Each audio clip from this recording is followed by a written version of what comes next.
noite, graça e paz. Tudo bem, queridos? Que legal, estamos aqui novamente, estávamos aqui de manhã e sejam bem-vindos os visitantes, nós gostamos muito de receber aí o pessoal novo, fiquem à vontade, essa casa é nossa, tá bom? Voltem sempre, se tiver alguém aí atrás da coluna e quiser mudar de lugar, eu acho que talvez, tem bastante espaço aqui na frente, tá bom? Fiquem à vontade. Nós estamos numa série falando sobre o discipulado e é uma série que tem impactado a gente, tem falado bastante ao nosso coração, tem sido muito útil para a nossa vida cristã. A gente tem ouvido muitos bons testemunhos aí de quanto que essa palavra tem gerado transformação com a gente. A gente está na penúltima mensagem, nós vamos fechar domingo que vem, tá bom? E hoje nós vamos falar sobre o discípulo que é discipulador, ok? Então, muito bem, nós estamos aqui, eu quero propor um pensamento primeiro, olhem essa foto aí, gente, é um velório, né? E vamos imaginar que seja o seu velório, ok? Imagine como se fosse o seu velório e você está tendo, hipoteticamente, claro, a possibilidade de ouvir o que as pessoas estão falando sobre você. Então o seu ciclo acabou, você partiu, mas você está ali ouvindo o que as pessoas estão falando sobre você, os seus filhos, a sua mãe, o seu pai, talvez, se você foi mais cedo, os seus irmãos. Apareceu alguns colegas de trabalho lá, né, que te conhecem, alguém que estudou com você na faculdade, que cresceu com você na infância, algum vizinho, enfim, tá todo mundo lá, gente, tá todo o pessoal da igreja, tá todo mundo lá. A pergunta que fica é: o que você está ouvindo sobre você mesmo? O que será que o pessoal está falando? É um exercício interessante. Por quê? Porque as pessoas, geralmente, elas não vão falar do que você deixou de bens, não é? Isso daí, a briga vai ser depois com a família. Com certeza, infelizmente, é isso que acontece, né? Depois os filhos, tal, vão acabar discutindo por conta disso. Poucas famílias têm maturidade para levar esse processo com serenidade, né? Mas ali as pessoas vão estar falando sobre momentos que tiveram com você. Eu me lembro, nossa, a última vez que eu encontrei com ele me falou isso, ele me deu tal conselho. Nossa, me lembro agora de uma situação que ele reagiu dessa forma, foi super engraçado, ou não, né? E aí? O que as pessoas vão falar de nós tem muito a ver com o legado que nós vamos deixar. Tem muito a ver com aquilo que nós construímos ao longo da vida, que vai permanecer após a nossa morte. Você já parou para pensar nisso? Todos nós vamos deixar um legado aqui. E qual é o legado que nós vamos deixar? Pode ser um legado positivo, pode ser um legado negativo. Você pode ter influenciado pessoas para o bem ou para o mal. Então, muito bem, essa palavra legado, ela está lá no dicionário falando que é tudo aquilo que se passa de uma geração a outra e que se transmite à posteridade. Então, isso que é um legado. Nós vamos partir daqui, mas alguma coisa vai ficar. Como você cuidou dos seus filhos, como você tratou seus colegas, como você era, se você era ou não um bom amigo, são essas coisas que vão ficar. E eu acho que a gente tem que ter essa preocupação, né? De pensar em realmente o que nós estamos construindo aqui. O salmista, lá no Salmo 145, ele fala sobre o legado de Deus. Olha que interessante esse texto. Ele diz assim: grande é o Senhor e digno de ser louvado. Sua grandeza não tem limites. Uma geração contará a outra a grandiosidade dos teus feitos. Eles anunciarão os teus atos poderosos. Então a gente percebe aqui que o legado de Deus, que é esse ser superior, infinitamente maior e todo-poderoso, ele está sendo contado de geração em geração. Então você ouviu dos mais velhos alguma coisa sobre Deus, que você agora está vivenciando, que você está passando para os mais novos, e uma geração vai contando a outra as maravilhas que Deus faz. Nós ouvimos de milagres, nós ouvimos de socorro, nós ouvimos de situações onde não tinha mais nada para fazer, e aí Deus intervém. Então são essas coisas que nós vamos contando. Dificilmente você vai ficar falando de questões financeiras, né? Porque o que nós deixamos de bens para as próximas gerações, ela se chama herança, não legado. Legado tem a ver com o meu caráter, com o meu comportamento, com a minha atitude, com os meus valores, ok? William James, um grande psicólogo, na virada do século XIX para o XX, ele dizia que a melhor forma de viver a vida é investir em algo que ultrapasse sua própria duração. Então, se nós ficarmos focados apenas nas coisas passageiras, elas vão passar junto conosco. Nós vamos acabar esse ciclo e as coisas vão se diluir também. Mas se você estiver investindo em coisas que duram mais do que a sua própria vida, aí sim, isso é um legado.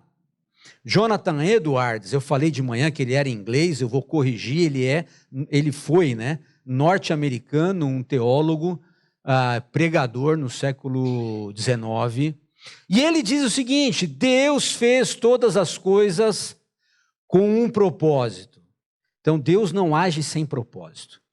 Também tem um propósito para todos nós. E muitas vezes a gente cai nessa cilada. Não, Deus não tem nenhum propósito comigo nessa situação, neste lugar, nesta vida, com essas pessoas. Isso é mentira. Tudo existe um propósito ali. Nenhum homem vive em vão, diz Edwards. Todos nós deixaremos um legado. Todos nós deixaremos um legado. Então a pergunta que fica dessa nossa introdução aqui é: qual legado deixaremos? O que é que nós estamos construindo no dia a dia, no relacionamento com as pessoas, no trato nos negócios, no cuidado com a família? O que é que isso vai permanecer? Qual legado deixaremos? Essa é uma pergunta que eu acho que nós temos que fazer sempre para nós mesmos, ok? Então eu quero trazer aqui esse texto de Mateus 28, porque ele também fala de legado.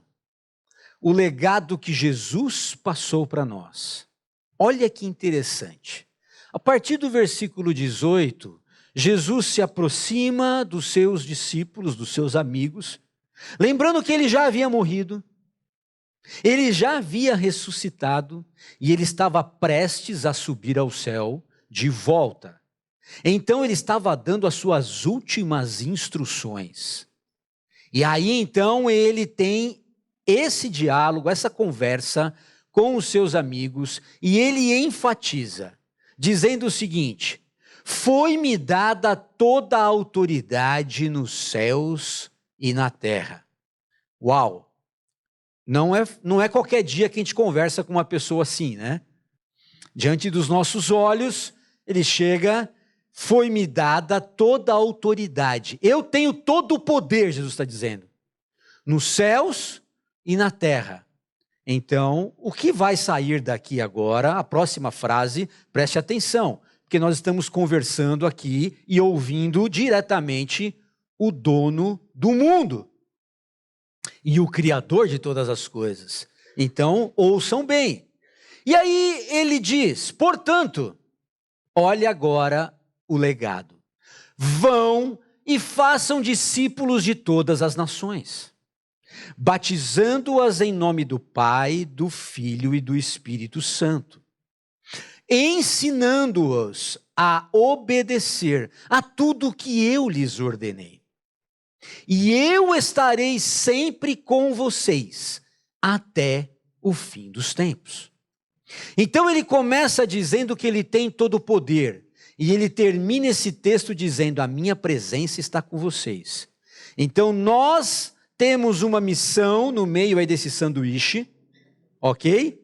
Mas nós estamos com aquele que tem todo o poder do nosso lado. Então, é possível, é viável, ok? Agora, vamos dar uma olhada então para esse recheio aí. O que Jesus está pedindo para nós? Existem 4 verbos de ação aí nessa frase, ó. Ir, fazer, batizar e ensinar. São 4 verbos de ação. Mas só um deles está no modo imperativo. Ou seja, só um deles é uma ordem explícita. Nós não podemos deixar de cumprir. É o que está em negrito: fazer. Então, o texto está dizendo o seguinte: enquanto vocês estão indo e caminhando na vida, eu dou uma ordem para vocês e vocês não podem deixar de cumprir isso. Vocês têm que fazer discípulos. Gente, é uma ordem daquele que tem todo o poder. E daquele Pai amoroso que te conquistou. Daquele que morreu na cruz no seu lugar. Então, em outro texto ele diz assim: olha, aquele que me ama obedece às minhas palavras. Então, se nós amamos esse Deus que tanto nos ama, nós não podemos deixar de cumprir esta ordem. E qual é esta ordem? O que é este fazer discípulos? E o texto diz: batizando-os em nome do Pai, do Filho e do Espírito. E o que é batizar pessoas, gente? É levar pessoas a entender que elas têm que morrer. Isso é batizar. O batismo significa a morte do meu eu, da minha vontade, dos meus caprichos, dos meus desejos. Quando eu me batizo, eu estou ali mostrando a todos que eu estou entregando a minha vida para que agora Jesus reine sobre ela. Então não sou mais eu que tomo as decisões. Paulo diz: mas agora Cristo vive em mim. Então eu já morri e já estou crucificado com Cristo. Ok? Então, fazer discípulos é mostrar para as pessoas que elas têm que morrer. Caramba! Que coisa é essa, hein? Muito bem, mas essa pessoa não vai continuar morta, porque ela vai morrer para a velha criatura e ela vai ressuscitar com Cristo numa nova vida. E essa nova vida é a continuação do texto, ensinando-os a obedecer tudo o que eu lhes ordenei. Não é ensinando-os tudo o que eu lhes ordenei, porque seria apenas compartilhar conteúdo. É ensinando-os a obedecer o que eu ensinei. E a obediência, ela tem muito a ver com o visual. A obediência tem muito a ver com andar junto. Esse discipulado, ele tem muito a ver num processo onde a gente caminha junto com alguém. E essa pessoa vê em nós e nós vemos nele cópias de Cristo, reproduzindo no seu dia a dia os valores do reino e o caráter de Cristo. Então, é quando você encontra com alguém na rua, é quando você está lá trabalhando com alguém, é quando você vive na casa junto com alguém, é que você percebe se realmente essa pessoa obedece aquilo que foi ensinado. Então, esse é a grande chave do discipulado, é caminhar junto e influenciar pessoas e deixar ser influenciado também com pessoas que refletem Jesus em suas vidas. Então nós vamos olhar aqui um exemplo, que é Paulo. Paulo, será que é um exemplo de discipulador, gente? Vamos lá. Quem lembra de alguém que Paulo discipulou? Fala um nome aí. Timóteo. Tito. Barnabé. Barnabé foi os dois, assim, né? Um discipulando o outro, né? Lucas. Quem mais? Só homem? Paulo só discipulou homem? Não teve mulher? Priscila. Quem mais? Lídia. Olha aí. Quem mais? Tem 2 nomes estranhos lá. Evoque e síntese.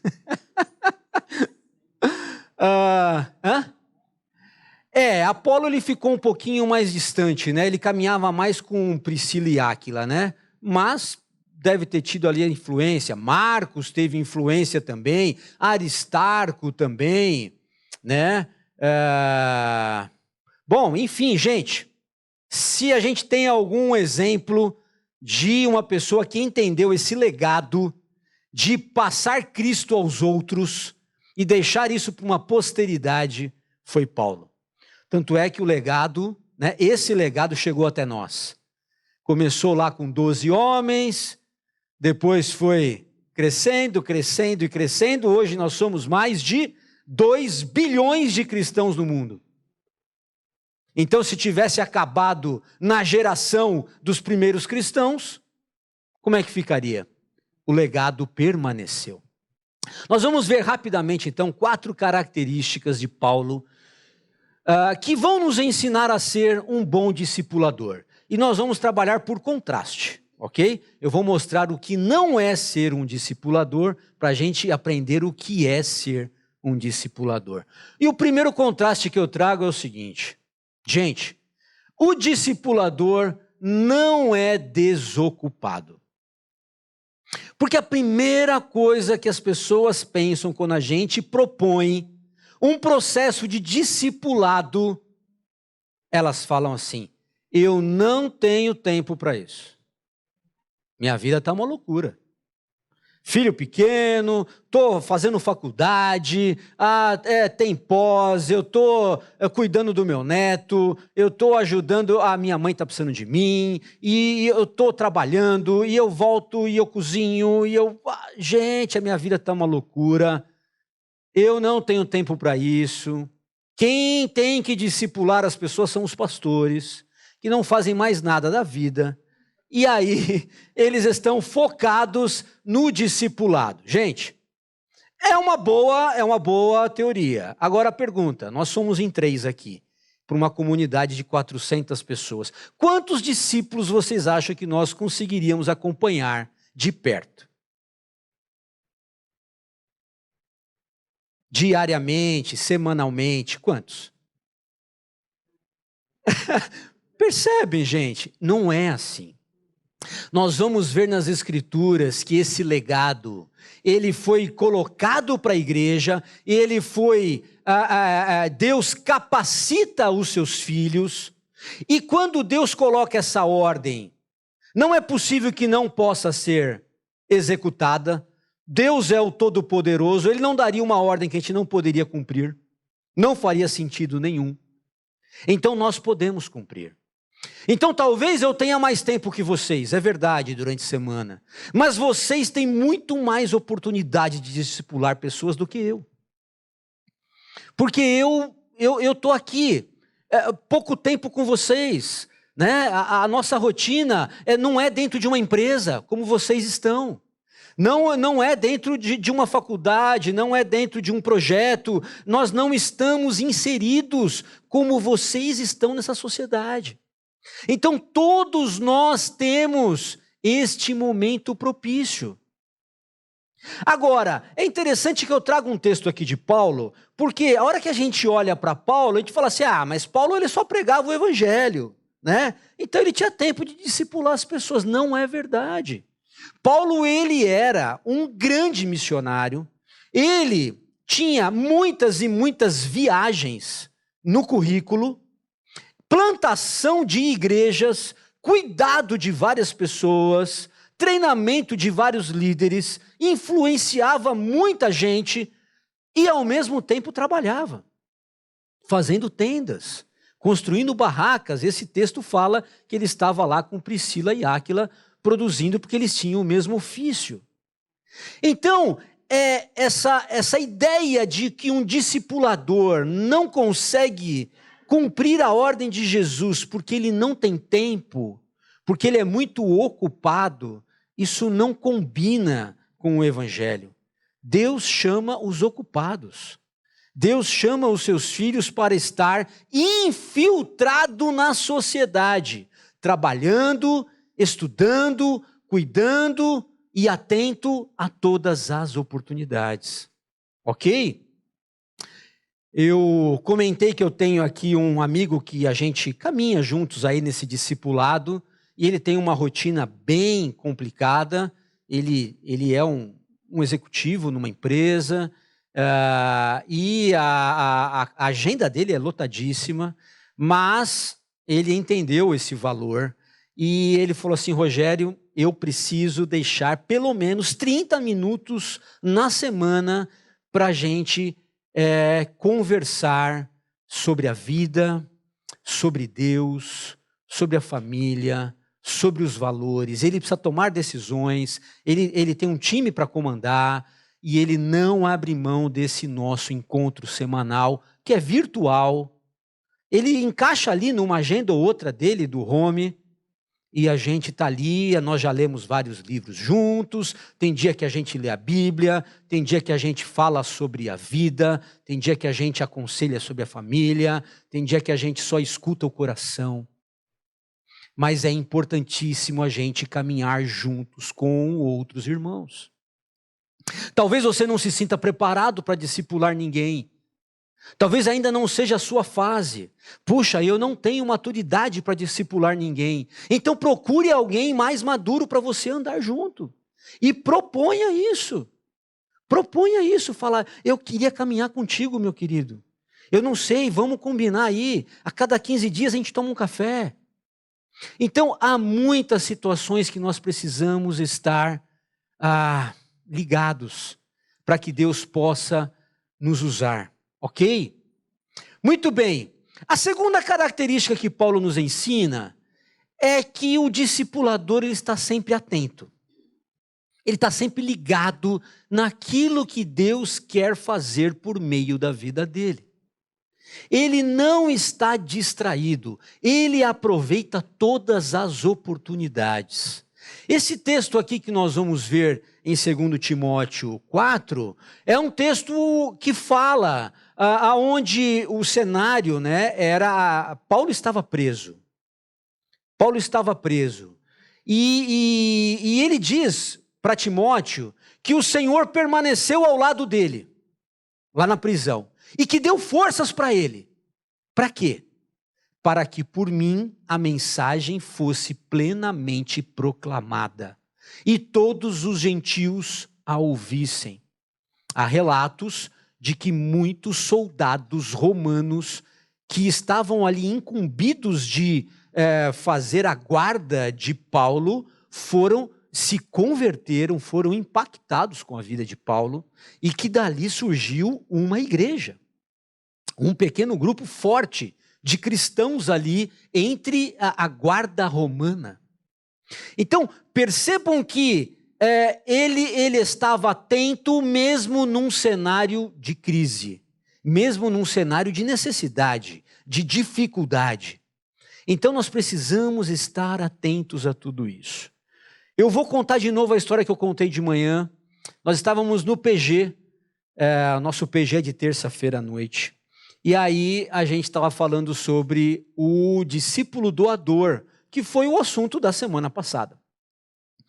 E aí a gente estava ali e tinha uma pergunta. A pergunta era a seguinte: comente sobre um momento que você abençoou alguém, que você impactou alguém, ou que você foi impactado, e como você se sentiu.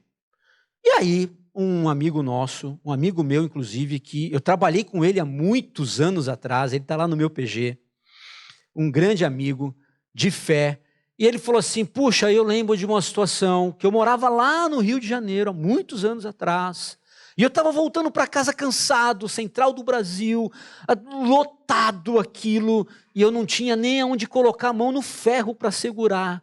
E eu estava super cansado aquele dia, muitas horas de trabalho. Eu fiz uma oração para Deus, falei: Senhor, como eu gostaria de ir para casa sentado hoje. Eu queria muito sentar porque eu estou exausto. Ele trabalha de pé, ele é locutor, o dia inteiro ali de pé, microfone e tal, aquela correria. E aí, mas não tinha possibilidade nenhuma naquele transporte público. Mas de repente ele abriu o olho e viu um buraco, uma cadeira vazia, um banco. E aí ele falou: mas não é possível, deve estar quebrado. E aí ele foi ali se apertando: dá licença, dá licença, dá licença, e chegou perto para ver se não tinha nada sujo, refrigerante derrubado, porque não é possível que ninguém tinha sentado. E estava perfeito o banco. Ele falou: meu Deus. Aí ele olhou para as pessoas que estavam ali de pé e falou: a senhora não vai sentar? Não, filho, pode sentar, já vou descer. Aí o outro: não, senta aí, rapaz, tal, não sei o quê. Achou estranho, sentou, e ali falou: nossa, obrigado, Senhor. O Senhor ouviu tão rápido a minha oração? E aí ele está ali, aí de repente ele olha para o lado, uma pessoa sentada do lado dele, cabeça baixa, cara fechada, e ele muito comunicativo, sempre atento, ligado, e aí puxou conversa. Ele falou: rapaz, estou voltando do serviço, estou cansado, tal. Meu dia não foi fácil. E o seu? Como foi o seu dia? Olha a pergunta que ele fez. Para um desconhecido: como foi o seu dia? Ele falou assim: cara, eu estou desempregado, não comi nada hoje o dia inteiro, estou voltando para casa, não sei o que eu vou falar para minha esposa e para o meu filho, porque eu prometi que eu ia voltar pelo menos com uma caixa de leite. Eles também não têm nada para comer. E eu vou dar um jeito em tudo isso hoje. Hoje eu resolvo essa situação. Deus falou no coração dele: esse rapaz está pensando em se matar e antes matar a esposa e o filho, para acabar com o sofrimento e a vergonha da família. E ali ele entendeu por que Deus reservou aquele lugar para ele. E aí ele começou a conversar com aquele rapaz, apresentar Jesus e falar do amor de Deus e da esperança e de uma expectativa e de como eles eram amados. E aí os pontos foram passando, as estações, era distante. No final, aquele rapaz estava abraçado com ele, chorando e aceitando Jesus. Quantas oportunidades nós temos ao longo do dia, gente, para impactar a vida de alguém. Mas quantas vezes nós estamos tão fechados em nossas próprias necessidades, a gente fica tão focado nos nossos pedidos, que a gente não consegue olhar para o próximo. A gente não consegue ver quem está do nosso lado, precisando de um abrigo, precisando de um abraço, precisando de um ouvido às vezes. Muito bem, então o verdadeiro discipulador, ele está atento às oportunidades, ele nunca está desligado, ele está conectado com Deus, ele está numa ligação direta com o céu, e ele está ouvindo a voz de Deus. Há muitas oportunidades que Deus vai te dar lá na tua faculdade, meu querido. Talvez é 15 minutos que você combine com alguém na hora do almoço. 15 minutos.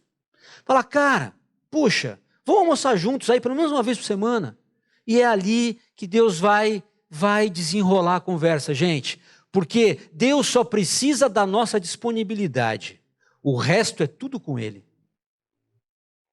A gente só precisa falar assim: Senhor, eis-me aqui, me usa. O resto, capacitação, dom, talento, recurso, tempo, o resto é tudo com Ele.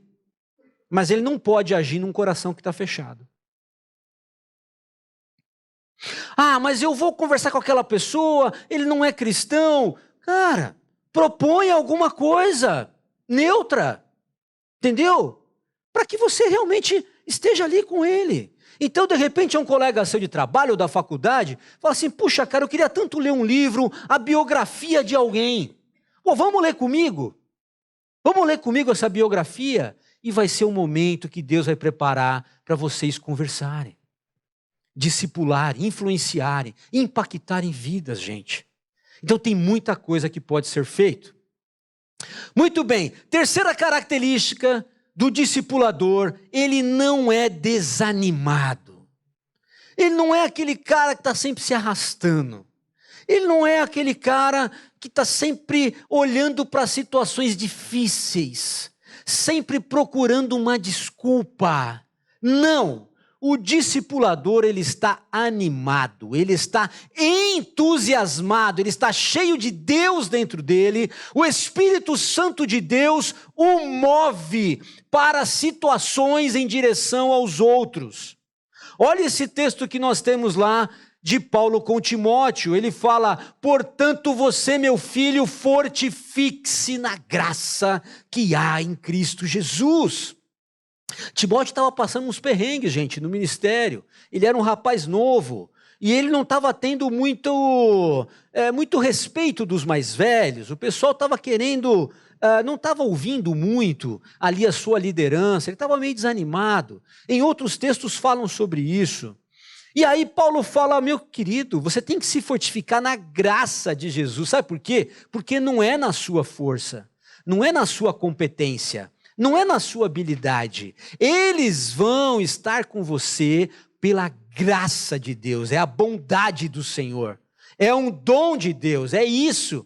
Fortifique-se na graça. E as coisas que você me ouviu falar, na presença de muitas pessoas, Timóteo caminhava com Paulo, gente, em vários lugares, várias situações, vários cenários.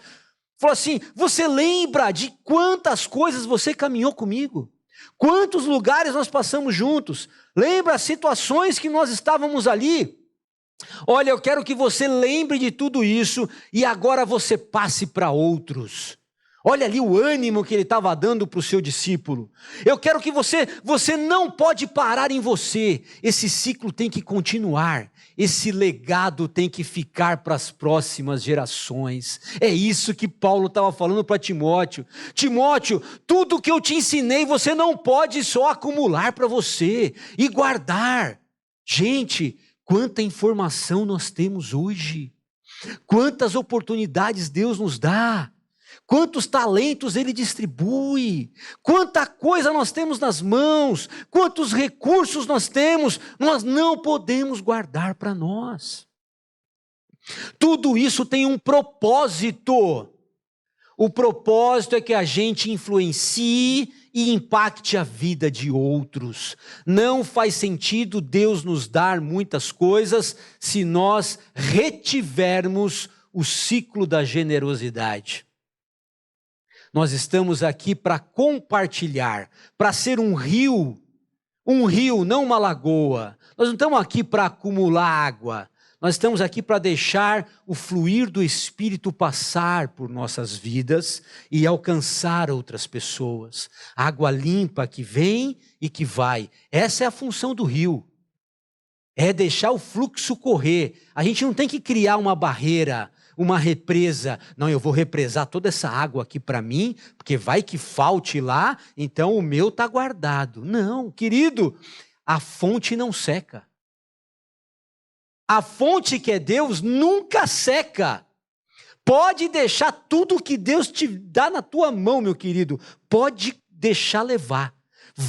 Vai distribuindo, vai compartilhando, carinho, atenção, afeto, abraço, amor, amizade, vai compartilhando, recurso, vai compartilhando, porque a fonte não seca. E a palavra de Deus diz, quanto mais a gente dá, mais a gente recebe.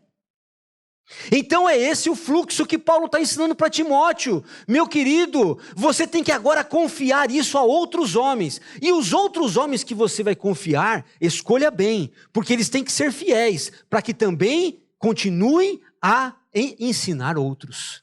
Então esse processo não pode parar. Esse processo não pode acabar. Isso é legado, gente. Isso é legado. Isso é discipular. O Douglas Gonçalves, na conferência do Jesuscope do ano passado, ele tem essa frase aqui que eu achei muito interessante. O sucesso da igreja não se mede pelos filhos que são gerados, mas pelos pais que são formados. A gente às vezes tem uma ideia errada de que o sucesso da igreja é encher os bancos. Não, quanto mais banco tiver cheio aqui, mais a presença de Deus está se movendo. Mas isso pode não ser verdade. Nós podemos estar com bancos cheios de pessoas que não entenderam o propósito da vida e que estão aqui apenas como filhos. Sabe, o filho recém-nascido, ele quer sempre o leitinho na boca. Então, eu vou lá na igreja porque todo dia eles me dão uma dose de leitinho. Toda semana eu tomo um NAN lá, fortificado com ferro. Aí eu volto mais fortinho para casa, aí eu consigo me arrastar até o outro domingo. No outro domingo já venho cambaleando. Aí eu venho aqui, tomo mais um copinho de leite. E aí eu fico fortinho para outra semana. Não, gente, não é isso. Aqui não é maternidade, não é berçário e não tem leite. Não. Aqui o objetivo é que todo mundo comece com leite, depois comece a introduzir alimentos sólidos, depois já comece a comer feijoada com a gente, daqui a pouco você já tem que estar cozinhando lá na cozinha, entendeu? Na cantina, e fazendo comida para outro. O grande objetivo é que a gente forme pais e mães espirituais, e não apenas filhos dependentes. Isso daqui é um campo de treinamento. Nós estamos aqui sendo equipados para a guerra, gente. Nós estamos aqui ensinando vocês a atirar com fuzil. No mundo espiritual, claro. Porque a oração, a arma do crente é a oração. Nós temos inclusive uma sala de escola bíblica falando sobre esse fuzil chamado oração. Então venha e entenda as armas espirituais que Deus tem para nós. Então nós temos que sair daqui preparados, gente. Sabe aquele uniforme de exército americano indo lá para a guerra do Afeganistão? O cara ia com colete aqui, uma pistola aqui na mão, um capacete com um raio infravermelho. O cara parece um Robocop assim, cara. Você tem que sair daqui assim, gente, preparado para a guerra. Porque lá fora é uma guerra, gente. Aqui dentro também é, viu? Não pense que aqui é um lugar assim, que você está protegido. Aqui talvez seja o lugar que o inimigo mais trabalhe na sua mente. Querendo roubar a palavra, querendo desvirtuar a mensagem, querendo ver defeito na vida do outro, querendo ver defeito no pastor para você não voltar mais e ter um álibi. Não volto mais lá porque eu vi o pastor lá dirigindo no trânsito, estava meio nervoso, então tudo que ele for pregar daqui para frente não vale mais. Entende? O inimigo é assim, ele está querendo desabonar todo mundo. E aí perder força no grande movimento do evangelho. Muito bem. E quarta e última característica que Paulo nos ensina é que o discipulador não é despreparado. A gente tem que entender, gente, que o discipulador, ele tem que se preparar. Ele tem que estar preparado. A gente se prepara para tantas coisas, gente. Você não se prepara para um vestibular? Você não se prepara para uma apresentação na empresa? Você não se prepara para uma entrevista de emprego? Você não se prepara para casar e ter filhos? Tem que se preparar para tudo. Por que na vida espiritual seria diferente? Não, eu vou de qualquer jeito. Aí eu vou, de vez em quando eu apareço lá. Assisto uma aula na escola bíblica. Daqui 3 meses eu volto. Aí eu entro num PG. Aí no outro semestre eu volto. Aí tá tudo certo. Aí não dá para vir todo domingo na igreja, né, gente? muito compromisso, né? Chegar no horário, né? Essas coisas. Não dá, né? Eu tenho muita coisa aí, minha vida não é só isso. Minha vida não é só igreja, as pessoas falam, né? Mas muito bem, querido. Tudo que a gente se prepara, a gente colhe o resultado. Quando a gente vai para um cenário despreparado, a gente passa vergonha. Não é verdade? Vai para uma entrevista de emprego despreparado, você passa vergonha. A primeira pergunta que faz, aí você gagueja, aí você quer enrolar, aí a pessoa já sabe que você está despreparado. Entendeu? E no mundo espiritual é a mesma coisa, gente. A gente tem que estar preparado. Deus nos deu uma grande missão, mas nós temos que nos preparar. Esse texto de Paulo com Timóteo fala sobre isso. Ele fala, Timóteo, Deus tem um grande legado na tua vida. Deus tem uma grande missão. Deus tem um grande chamado. Mas você precisa apresentar-se a Deus aprovado. Como obreiro que não tem do que se envergonhar, que maneja corretamente a palavra da verdade. Então percebam, gente, que isso é algo que nós precisamos ter muito forte, de convicção na vida. Eu tenho que estar preparado para saber e para agir aquilo que Deus quer que eu faça. Por quê? Porque as oportunidades virão. Eu não preciso ser um grande teólogo para falar do amor de Jesus. Eu não preciso. Eu não preciso ler a Bíblia 10 vezes para depois citar um versículo. Eu posso citar o versículo antes de ler a Bíblia inteira. Entende? Eu não preciso disso. Mas eu também não posso ficar bloqueado. Então eu preciso estar disponível para Deus trabalhar comigo. Então, meu querido, a escola bíblica é uma excelente ferramenta para você se preparar. O pequeno grupo é outra ferramenta importantíssima para você viver relacionamentos cristãos autênticos. O CR aqui na quarta-feira é outra ferramenta importante para você cultivar as suas emoções saudáveis. Os nossos encontros aqui, as celebrações aos domingos, importantíssimo para você ouvir a palavra de Deus e sair com mais fé, com mais convicção, porque a fé vem pelo ouvir a palavra de Deus. Mas você também precisa ter um tempo diário na sua casa. Você precisa ter momentos de oração, momentos de leitura bíblica. Você precisa ter os seus devocionais. Você tem que se preparar, meu querido. Porque como é que nós vamos construir um legado se nós não temos nada para oferecer aos outros? A gente só dá o que a gente tem. E se você não tem nada, se você está vazio, o que você vai entregar para as pessoas? Como é que você vai entregar amor às pessoas, sendo que você não está cheio desse amor? E esse amor vem pelo seu relacionamento com Deus, pela leitura da palavra, pela sua oração. É aí que você se enche, se abastece. Muito bem, queridos, esses desafios são fantásticos para nós. Deus espera que a gente cresça num grande legado, mas esse legado não é nosso. Lembrem, esse legado é de Jesus. Ele falou, o poder é meu, a autoridade é minha, e eu vou compartilhar com vocês. Vocês vão fazer discípulos em meu nome. Nós não vamos fazer discípulo no nosso nome, gente.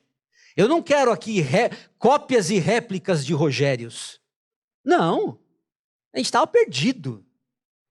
Eu preciso fazer com que as pessoas ao meu lado vejam Cristo na minha vida. Ele é o referencial. Ele é o modelo. Esse legado é mostrar Jesus para as pessoas. Se nós queremos deixar alguma coisa para as próximas gerações e para as pessoas no nosso funeral lembrarem bem de nós, é as pessoas falarem o quanto nós parecíamos com Jesus. É só isso que eu gostaria de ouvir lá no meu funeral. Puxa, um dia o Rogério fez isso, isso, isso, e eu percebi que era o que Jesus faria também. Um dia ele me acolheu e eu senti como se fosse Jesus me abraçando. Um dia ele me ouviu, ele me abraçou E eu senti que é como se fosse Jesus tratando comigo. Gente, esse é o legado de Deus que Ele quer levar para as próximas gerações por meio de nossas vidas. Amém? Tudo começou com 12 homens, com 12 amigos, com 12 discípulos. Vou chamar já o pessoal do louvor aqui, nós vamos ter um momento da ceia, gente. E esse é um momento muito legal, porque aponta para um legado. Se nós estamos aqui agora, entre irmãos, depois de 2000 anos que essa reunião aí aconteceu, é porque nós recebemos um legado das gerações anteriores, que mostraram para nós quem é Jesus. E essa palavra permaneceu. A nossa geração tem que dar sequência neste legado. E essa mesa fala sobre legado. Essa mesa aponta para um sacrifício de Deus na terra, aonde nós estávamos perdidos. Nós estávamos reputados como inimigos de Deus. Nós não tínhamos mais chance de conexão com o Criador, porque nós viramos as costas para Ele, lá no Éden. Adão e Eva eram os nossos representantes. E eles fizeram o que cada um de nós faria também. Se nós estivéssemos lá, nós não agiríamos diferente. E esse castigo e essa maldição do pecado veio sendo um legado de maldição por todas as gerações, até que chegou Jesus e quebrou esse legado do inimigo. E começou aí, então, um novo legado de vida ao invés da morte. Agora, em vez de inimigos, nós somos chamados de amigos de Deus. Porque sobre Jesus veio todo o castigo da humanidade. Naquela cruz, o meu e o seu pecado estava sobre os ombros de Jesus. Isso é muito forte, gente. Nós não podemos negligenciar isso. Nós não podemos deixar de valorizar o legado que chegou até nós. Essa mesa aponta para o sacrifício de Cristo. E ele fala, eu quero que nós vamos comer a última vez, ele diz ali para os amigos dele. É a última vez que eu vou comer com vocês aqui essa ceia. Até que eu volte. E aí eu vou levar vocês. Porque eu vou preparar lugar. Aonde eu estiver, vocês vão estar comigo. Essa é promessa de Jesus, gente. Aquele que falou lá que todo o poder é dele. Ele falou, eu estou preparando lugar para todos os meus filhos. Não vai faltar lugar para ninguém. E aí essa ceia, esse banquete, nós vamos comer juntos novamente, junto com meu Pai no céu.